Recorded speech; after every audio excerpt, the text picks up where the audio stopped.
नमस्कार, IND special में आपका स्वागत है। मैं हूं आपके साथ आकाश सैन और आज हम बात करेंगे सियासत मांगे ओबीसी। जी हां, जिस तरीके से सुप्रीम कोर्ट का सुप्रीम फैसला निकलकर सामने आया है ओबीसी आरक्षण को लेकर और उसके बाद इसको लेकर जमकर सियासत हो रही है। लेकिन बीते 24 घंटे की अगर हम बात करें तो जिस तरीके से पहले सरकार ने रिव्यू पिटीशन दायर करने की बात की, कांग्रेस की तरफ से सरकार को घेरा गया, हमला किया गया, आरोप प्रत्यारोप का दौर शुरू हुआ। लेकिन इस दौर के बाद अब जो सियासत है वो टिकट में आरक्षण को लेकर चल पड़ी है और यही कारण है कि एक तरफ बीजेपी ने साफ कर दिया है कि कोर्ट में रिव्यू पिटीशन सरकार की तरफ से लगाई जाएगी। सरकार की पूरी कोशिश होगी, बीजेपी की पूरी कोशिश है कि जो पिछड़ा वर्ग है उनको उनका हक मिले और यही कारण है कि मुख्यमंत्री शिवराज सिंह चौहान भी इसको लेकर एक्शन में है।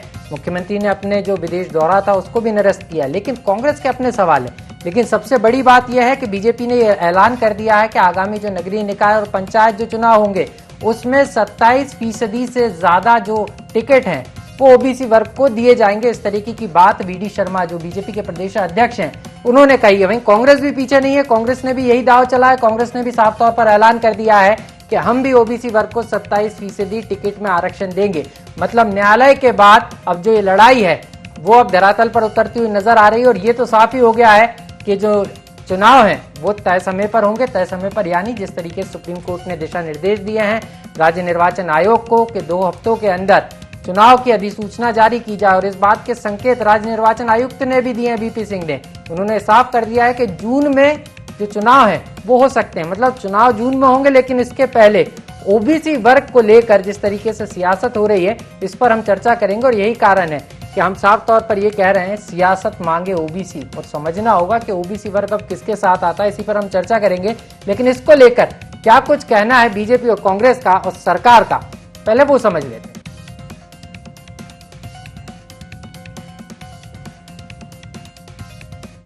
आरोप भारतीय जनता पार्टी पे लगाने से कुछ नहीं होगा मित्रों। 3 मुख्यमंत्री दिए हमने, माननीय उमा भारती जी, माननीय बाबूलाल गौर जी, माननीय शिवराज सिंह चौहान जी, 3 मुख्यमंत्री। हमारे प्रधानमंत्री हैं ये कांग्रेस और ये कमलनाथ जी। मुझे ध्यान है यही कमलनाथ जी थे जब आदरणीय सुभाष यादव जी मुख्यमंत्री बनने वाले थे और उनके साथ में धोखा किया। अरुण यादव जी को हटा के अध्यक्ष बने, टिकट नहीं दिया अभी लोकसभा का अरुण यादव जी को। ये वही कमलनाथ जी हैं जो पिछड़े की बात कर रहे हैं। एक भी मुख्यमंत्री कांग्रेस ने पिछड़ा नहीं दिया। देखिए, सरकार पूरी गंभीरता के साथ पहले दिन से प्रयास कर रही है। मुख्यमंत्री जी लगातार विधि विशेषज्ञों के संपर्क में है, जो हमारे पार्टी के वरिष्ठ नेता हैं उनके संपर्क में है और इसमें वैधानिक रूप से जो भी और प्रयास हो सकते हैं वो प्रयास अंतिम समय तक सरकार करेगी। और हमारी सरकार का स्पष्ट रूप से मानना है कि ये चुनाव ओबीसी आरक्षण के साथ ही होना चाहिए। माननीय सर्वोच्च न्यायालय के अंदर इस बात को तथ्यों के साथ सरकार ने कमीशन बनाया। कमीशन बना करके ट्रिपल टेस्ट के बारे में पूरी तैयारी की और उसकी रिपोर्ट भी माननीय न्यायालय को प्रस्तुत की गई। हमने चुनाव कराने की तैयारी शुरू कर दी थी, सारी बातें हो गई थी, स्मूथली चुनाव चल रहे थे, लेकिन इसको व्यवधान डालने का काम कांग्रेस के नेतृत्व ने पिटीशन दायर करके कराया था और माननीय न्यायालय ने भी इस बात का उल्लेख किया था। हमारे ओबीसी वर्ग के उन हमारे सभी लोगों को जिनको जरूरत है, जो हमारे अच्छे कार्यकर्ता हैं, 27 ही क्यों 27 से ज्यादा अवसर मिलेगा तो वो भी टिकट देने का काम भारतीय जनता पार्टी का हमारा जो संगठन है, वो चाहे पंचायत चुनाव होंगे चाहे और भी चुनाव होंगे, उन सारे चुनाव में उसके आधार पर जाने का काम भारतीय जनता पार्टी का संगठन करेगा।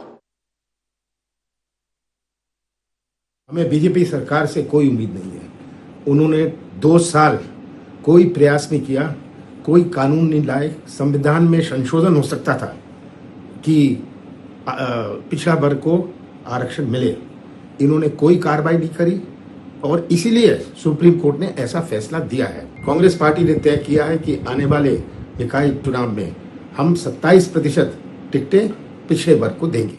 मेरा आग्रह है मध्य प्रदेश की सरकार से कि अगर आप ओबीसी को आरक्षण देना चाहते हैं तो विशेष सत्र विधानसभा का तत्काल बुलाएं और यहां से आप भारत सरकार को, भारतीय संसद को प्रस्तावित करें कि हमारा जो संविधान है उसमें संशोधन विधेयक लाएं और तत्काल संशोधन विधेयक लाकर 27%, क्या हम तो चाहते हैं कि 35%, आप बोलते तो हो 35% आरक्षण जो आपने प्रस्तावित किया है वो 35% आरक्षण पिछड़ा वर्ग को मिले। ये कांग्रेस पार्टी के लोग, कांग्रेस पार्टी के नेता पूरी तरह से सहमत हैं। हमारी कोशिश ये रहेगी कि जून के प्रारंभिक 1-2 हफ्ते के अंदर एक चुनाव खत्म हो जाए, या तो अर्बन बॉडी या पंचायत। मॉडिफिकेशन ऑफ ऑर्डर हो सकता है, क्योंकि ये केवल इंटरिम ऑर्डर है, तो सरकार अगर उसमें जाती है और ऑर्डर मॉडिफाई होता है तो हम उसका पालन करेंगे।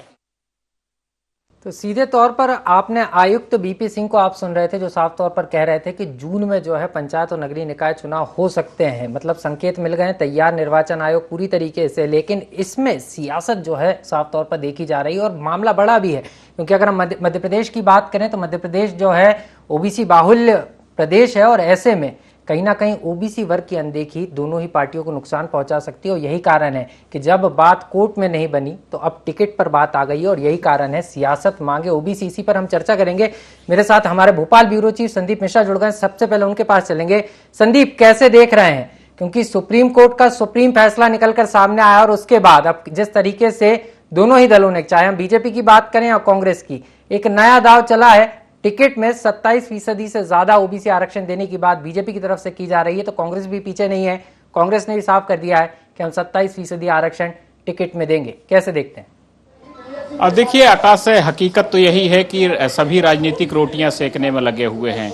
अगर शुरुआत से बात की जाए तो जिस तरह से कांग्रेस के सरकार में ये पूरा मामला आया और जिस तरह से ये दावे किए जाते हैं कि कांग्रेस की सरकार में ठीक तरीके से पैरवी नहीं की गई और वही कारण रहा कि आरक्षण में कहीं न कहीं दिक्कत हुई। और फिर उसके बाद देखिए दूसरी भी बात रही, कांग्रेस की ओर से भी पिटीशन दायर की गई, तो कहीं न कहीं शुरुआत तो हुई कांग्रेस की ओर से, ढिलाई भी हुई और शुरुआत भी हुई, जिसके कारण इतना मामला खींचा।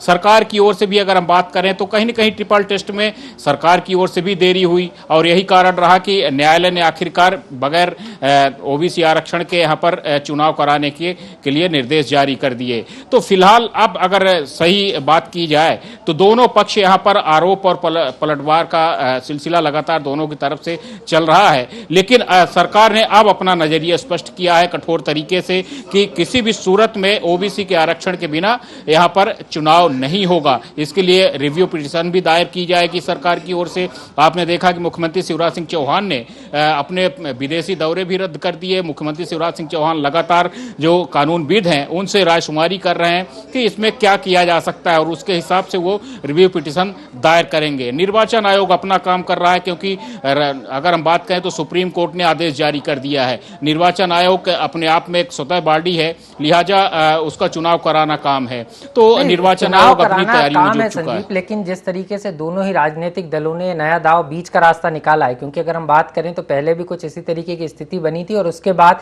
सरकार ने निर्णय लिया था। लेकिन अब दूसरी तरफ अगर हम बात करें तो विपक्ष ये कह रहा है विशेष सत्र बुलाया जाना चाहिए, सत्र के माध्यम से जो है विधेयक पारित करके राज्य सरकार को भेजा जाना चाहिए, माफ कीजिएगा केंद्र सरकार को भेजा जाना चाहिए। तो इसको लेकर आप कैसे देख रहे हैं? देखिए अगर हम विपक्ष की बात करें तो विपक्ष ने अभी 3 दिन पहले भी कहा था, आज एक बार फिर से नेता प्रतिपक्ष गोविंद सिंह ने इस बात का उल्लेख किया है। लेकिन हकीकत तो यह है कि जब भी सदन आहूत होता है तो सदन में चर्चा सही तरीके से नहीं होती कभी भी। वहां भी कहीं न कहीं अगर हम बात करें तो कांग्रेस के नेता ही ठंडे दिखते हैं। कांग्रेस के जो विधायक हैं वो जिस तरह से चाहिए एकजुट होकर के सरकार पर हमला नहीं कर पाते हैं। आपने देखा पिछला जो बजट था उस दौरान क्या हाथ रहा, कहीं कहीं ऐसी स्थिति दिख रही थी कि जैसे कांग्रेस के ही विधायक चाहते हैं कि विधानसभा का सत्र समापन हो जाए। आखिरकार उन्होंने सभी ने मिलकर के विधानसभा के सत्र को समय से पहले ही खत्म करवा भी दिया। बिल्कुल समय से पहले सत्र जरूर खत्म हुआ था, लेकिन सरकार की तरफ से, बीजेपी की तरफ से अगर हम बात करें तो बीजेपी का साफ तौर पर कहना है कि विशेष सत्र की जरूरत नहीं है। भूपेंद्र सिंह ने इस बात को कहा भी है कि पहले ही इसको लेकर जो संकल्प है वो सदन में पारित हो चुका है, सरकार की कोशिश है। बहरहाल संदीप, बहुत बहुत शुक्रिया हमारे साथ जुड़ने के लिए। मेरे साथ खास मेहमान भी जुड़ गए हैं, उनसे आपकी मुलाकात करा देता हूं। हमारे साथ अमित शर्मा जी जुड़ गए हैं, कांग्रेस के प्रवक्ता हैं। बहुत बहुत स्वागत है अमित जी आपका। इसके अलावा राजपाल सिंह सिसोदिया जी प्रवक्ता हैं भारतीय जनता पार्टी के, और गौरव चतुर्वेदी जी वरिष्ठ पत्रकार, ये भी हमारे साथ हैं। आप तीनों मेहमानों का एक बार फिर से बहुत बहुत स्वागत है। सबसे पहले अमित जी आपसे शुरुआत करना चाहूंगा। जिस तरीके से कांग्रेस पर आरोप लग रहे हैं कि कांग्रेस ने पिटीशन लगाई और उसके कारण जो चुनाव है उसमें अड़ंगा निकलकर सामने आया, और जो बीजेपी के आरोप हैं सीधे तौर पर कांग्रेस पर, और यही कारण रहा कि जो नगरीय निकाय चुनाव की बात करें या पंचायत चुनाव की बात करें, यहां पर 27% आरक्षण का लाभ नहीं मिल पाया। इस तरीके के आरोप बीजेपी की तरफ से लगातार कांग्रेस पर लगाए जा रहे हैं। देखिए, बड़ी साफ स्थिति है। सबसे पहले तो जो भारतीय जनता पार्टी जिस स्थिति को भ्रमित कर रही है और लोगों को भ्रमित करने की कोशिश राजनीतिक लाभ लेने के लिए कर रही है, माननीय विवेक तन्खा जी ने जो लगाया था वो लगाया था कि जो हमारी ओबीसी की आबादी है उस ओबीसी की आबादी जनसंख्या के अनुसार आरक्षण होना चाहिए। इस बात पर था। चुनाव हो नहीं हो या कमलनाथ जी क्या कह रहे हैं, तो ये नैतिक सारी जिम्मेदारियां राज्य सरकार की होती हैं। राज्य सरकार शिवराज सिंह चौहान है। आज पिछले 3-4 वर्षों से चुनाव नहीं हो रहे। कहीं कोविड का मामला, अगर विधानसभा चुनाव होते हैं तो कोविड समाप्त हो जाता है। जहाँ पंचायत के, सरपंच के, जिला पंचायत के, मंडी के तमाम और नगर पालिका नगर निगम के चुनाव होने होते हैं तो कोविड आ जाता है। हमने उस नियमों का भी पालन करा, धैर्य रखा। लेकिन आज जो कम से कम सत्ता में अकेले बैठने की भागीदारी जो भारतीय जनता पार्टी की है, इस निर्णय से अंतर कहीं ना कहीं सबसे ज्यादा खुशी शिवराज सिंह चौहान की सरकार को स्वयं उन्हें और आरएसएस को हुई है। क्योंकि जो उनका हमेशा, आज जो आरएसएस के कई प्रमुख ऐसे हैं कि ओबीसी के आरक्षण पर वो कहीं ना कहीं अपने बयानों को देकर ये स्पष्ट कर चुके हैं कि ओबीसी के प्रति उनकी क्या मंशा होनी चाहिए। नहीं, ये दूसरी बात अमित जी, ये तो आपके आरोप हैं और आप कह भी रहे हैं कि बीजेपी की इच्छा नहीं है, लेकिन बीजेपी भी एक सवाल लगातार पूछ रही है कि ओबीसी वर्ग का एक भी मुख्यमंत्री जो है यहाँ पर कांग्रेस ने नहीं दिया, और यही कारण है कि वो कांग्रेस को कटघरे में खड़ा कर रही है। बीजेपी ये भी कह रही है कि हमने तो ओबीसी वर्ग को मौका दिया, लेकिन अरुण यादव को यहाँ पर पीछे धकेलने का काम किसी ने किया है, तो कांग्रेस ने किया है। देखिए, सरकार आने पर ही तो आप मुख्यमंत्री बनाएंगे। कोई भी राजनीतिक दल किसी भी प्रतिद्वंद्विता में अगर हिस्सा लेता है तो सरकार आने पर उसका मुख्यमंत्री, भारतीय जनता पार्टी ये झूठ और भ्रम फैलाना बंद करे। ओबीसी में एक बड़ा चेहरा इस प्रदेश का, इस देश का बड़ा नाम स्वर्गीय सुभाष यादव जी हमारे प्रदेश के उप मुख्यमंत्री थे, और जिस ओबीसी के हितैषी बन रहे हैं, हमने क्या देखा नहीं कि बाबूलाल गौर उमा भारती को हटाकर कैसे मुख्यमंत्री बने? हमने देखा नहीं कि क्या शिवराज सिंह चौहान कैसे मुख्यमंत्री बने? और क्या इस प्रदेश की जनता ने देखा नहीं कि शिवराज सिंह चौहान को 18 में विपक्ष में बैठने के बाद किस लालायित तरीके से मुख्यमंत्री बना के रखा गया है? ये ओबीसी हितैषी अगर होते तो सरकार सही पक्ष कानून के तौर पर हाई कोर्ट में भी रखती, लेकिन सरकार की मंशा स्पष्ट नहीं थी। भूपेंद्र सिंह मंशा स्पष्ट नहीं है। दोबारा लौटूंगा अमित जी आपके पास में। राजपाल सिंह सिसोदिया जी भी हमारे साथ बने हुए हैं। राजपाल जी, मंशा पर सवाल उठा रहे हैं बीजेपी के और सरकार पर, आप कैसे देख रहे हैं? क्योंकि नया फॉर्मूला तो आप लेकर आ ही गए हैं। देखिए, कांग्रेस की मंशा ओबीसी के साथ है, अगर हम ऐसा मान भी लें, और ये मान के 8 जुलाई 2019 को श्री गोविंद सिंह जी, डॉक्टर गोविंद सिंह जी, जो कि भार साधक सदस्य के रूप में एक मध्य प्रदेश विधेयक क्रमांक 15 सन 2019, जो कि मध्य प्रदेश लोक सेवा संशोधन विधेयक 2019 के अंतर्गत प्रस्तुत करते हैं, उसमें उद्देश्य और कारणों का कथन में लिखते हैं कि वो मैं कागज पढ़ रहा हूँ जो इन्होंने प्रस्तुत किया। अन्य पिछड़ा वर्ग मध्य प्रदेश की कुल जनसंख्या का 27% है। यह वर्ग सामाजिक और आर्थिक रूप से पिछड़ा है। इस वजह से संशोधित करते हुए धारा 4 में जो उपबंध आरक्षण का उपबंध 14% है, उसको 27% बढ़ाए जाने का विनिश्चय किया गया है। अर्थात 27% जनसंख्या बताकर 27% आरक्षण मांगने का जो त्रुटि करने का काम किया है, जो जानबूझ के टेक्निकल मिस्टेक करने का काम किया है, वो डॉक्टर गोविंद सिंह जी ने किया है, जिनको कि कांग्रेस ने प्रमोशन करके अब नेता प्रतिपक्ष बना दिया है। और ओबीसी की गलत जानकारी सदन में प्रस्तुत करने का पाप जिस व्यक्ति ने किया, उस व्यक्ति को मध्य प्रदेश की कमलनाथ सरकार ने और देश में सोनिया जी ने मध्य प्रदेश में कमलनाथ जी पीसीसी चीफ ने और सोनिया जी ने नेता प्रतिपक्ष बनाया। क्यों? क्योंकि उन्होंने ओबीसी की पीठ में छुरा घोंपने का लिखित काम किया सदन के अंदर। इन्होंने सदन में मध्य प्रदेश में ओबीसी की जनसंख्या 27% बताई।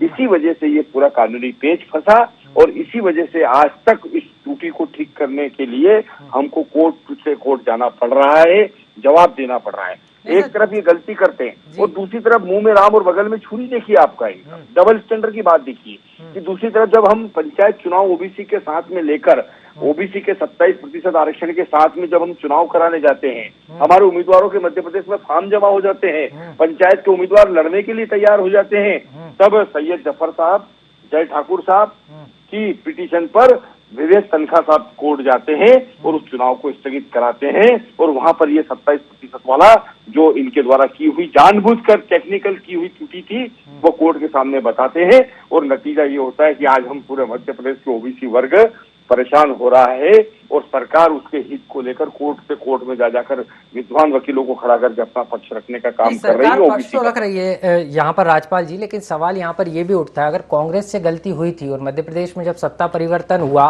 उसके बाद बीजेपी की सरकार बनी और अगर 14 से 27 नहीं था, त्रुटिपूर्ण जानकारी दी गई थी, तो आप 14 पे ही चुनाव करा सकते थे। इस तरीके के सवाल भी उठ रहे हैं क्योंकि यहाँ पर जो हक मिलना चाहिए था ओबीसी वर्ग को, जो 14% का मिल रहा था, अब वो भी उनके हाथ से छिन गया है। फिर सरकार तैयारी करती, फिर उसको 27 करती। आपको नहीं लगता यहाँ पर थोड़ी सी चूक हो गई? वही मैं कह रहा हूँ आपको, आप समझ नहीं पाए। इन्होंने 27% आरक्षण लागू करने की व्यवस्था तो की और मध्य प्रदेश में पिछड़ा वर्ग की जनसंख्या क्या बताई?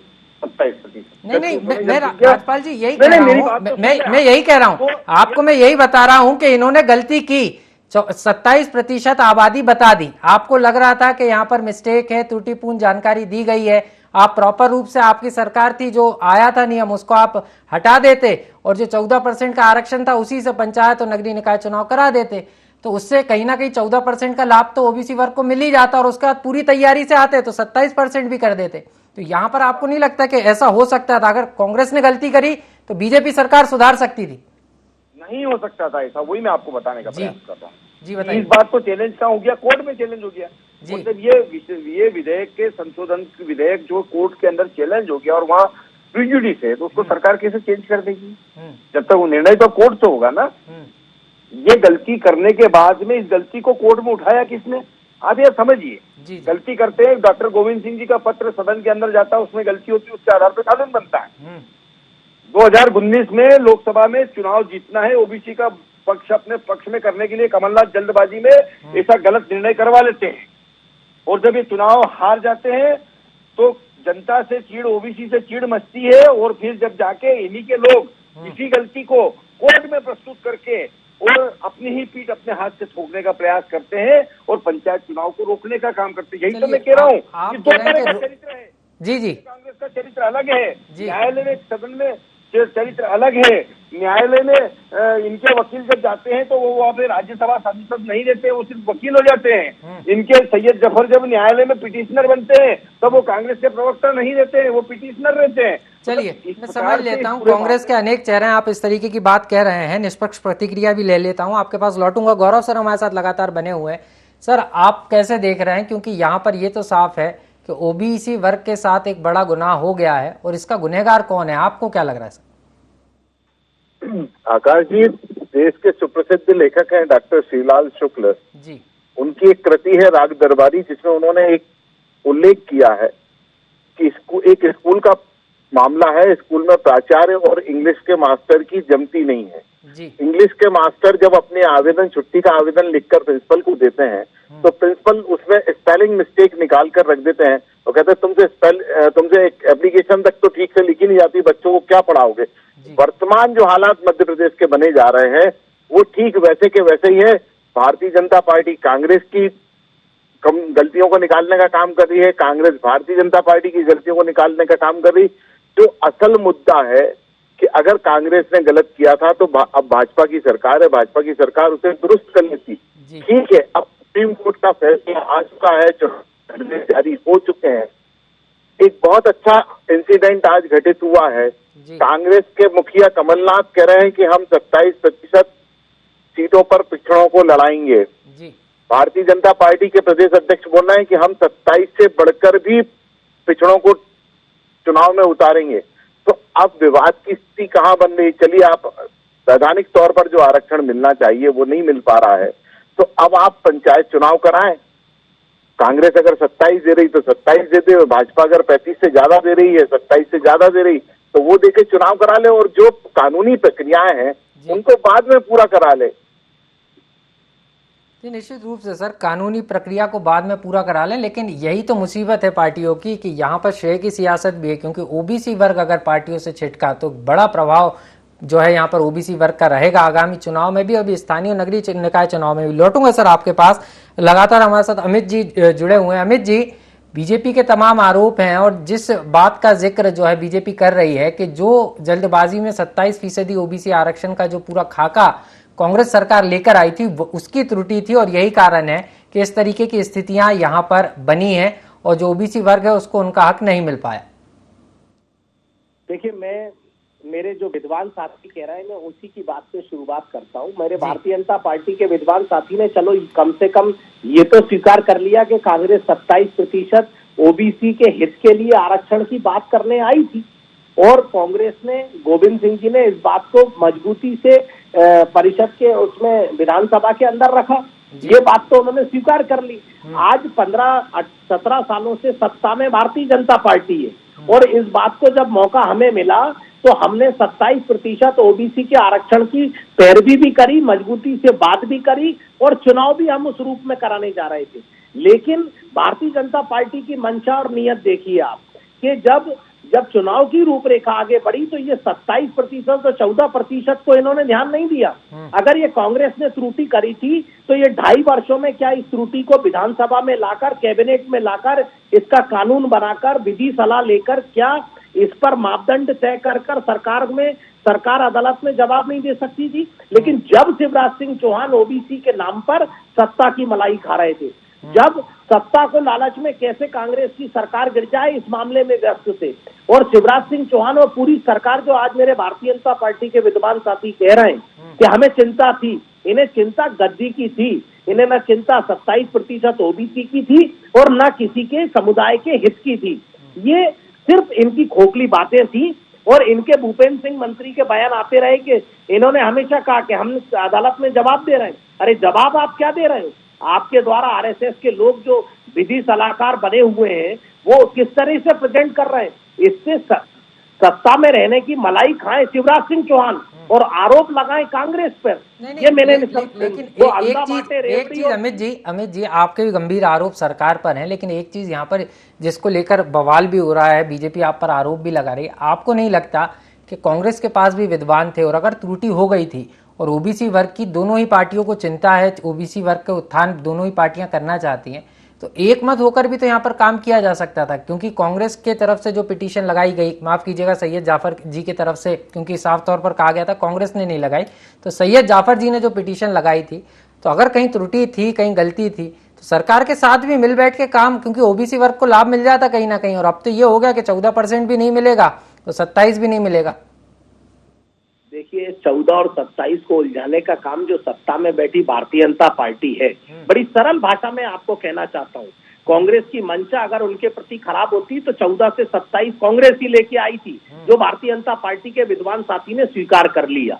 और मैं ये कहना चाहता हूँ कि 27% देने के बाद आज अगर उसको सही तरीके से, वही नियम पालन हुआ है, उसमें चेंज नहीं हुआ, लेकिन सही तरीके से सरकार ओबीसी का पक्ष अदालत में नहीं रख पाई, और नहीं रखने के कारण आज ये हर्ष हुआ कि न 27 मिला और न 14 मिला, 0% सुप्रीम कोर्ट ने दे दिया। आपकी बात मैं समझ गया, लेकिन बस एक छोटी सी प्रतिक्रिया और आपसे समझना चाह रहा था। सरकार रिव्यू पिटीशन दायर करने जा रही है, कांग्रेस के पास भी बड़े विद्वान वकील हैं जिस तरीके से बीजेपी कह रही है, और वास्तव में है भी। अगर कहीं पर त्रुटि है तो क्या कांग्रेस सरकार की मदद करेगी? ओबीसी वर्ग के लिए विपक्ष जो है सकारात्मक भूमिका में नजर आएगा, क्या आप आश्वस्त करते हैं? देखिए, कोर्ट अपना एक स्वतंत्र वो है, सुप्रीम कोर्ट पर टिप्पणी करना ठीक नहीं है। टिप्पणी नहीं, रिव्यू पिटीशन दायर होगी तो उसमें अगर आपको लगता है कि लूप होल्स हैं, इनको जो है हटाया जाना चाहिए, क्योंकि रिव्यू पिटीशन में साफ तौर पर उसी पर रिव्यू पिटीशन दायर होगी जहां पर कोर्ट के फैसले में त्रुटि हो, तो कोर्ट से दोबारा अनुरोध किया जाता है। तो आपको लगता है कि कहीं पर त्रुटि है? तो कांग्रेस के जो अधिवक्ता है, वरिष्ठ नेता है, विधि विशेषज्ञ हैं, वो क्या सरकार को सकारात्मक कुछ अपने तरफ से पॉइंट्स बताएंगे रिव्यू पिटीशन के लिए?